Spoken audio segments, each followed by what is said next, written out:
Hello mga mi, and welcome ulit sa aking mini vlog. Sarap? Bakit?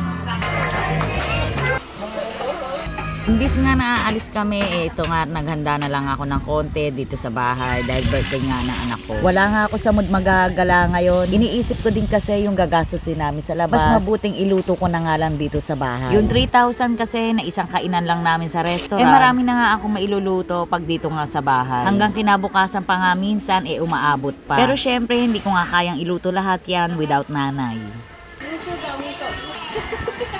Medyo mahina na nga kasi ko sa paguran ngayon at hindi ko nga kaya yung mga maramihan luto. At syempre, andyan din naman yung pamangkin ko para tumulong. Ang bilis nga ng panahon, parang kailan lang. Hirap na hirap nga ako mga anak sa batang to. Tapos ngayon, 17 na siya. Sobrang sakitin din niya nung maliit at wala nga buwan na hindi siya nagkakasakit. Tapos nataong pang wala akong katuwang noon dahil nasa abroad nga yung daddy namin. Nakaraos na lang ako sa kanya noon na mag-iisang taon na siya. Hindi na nga siya masyadong nagkakasakit noon pero sobrang kulit naman. Medyo may pagkapilyo kasi itong bata na to pero may pagka-sweet side naman. Sa lahat talaga ng mga anak ko, siya talaga yung pinaka-sweet. So hanggang dito na lang muna yung voice over ko at kakantahan muna namin siya ng happy birthday. Enjoy watching!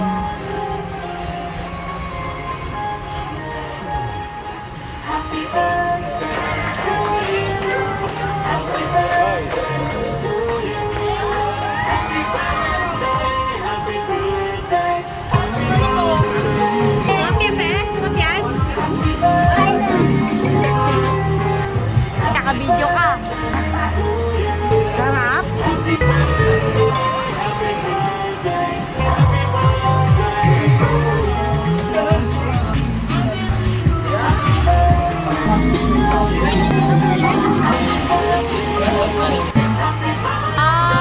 Okay, 1, 2,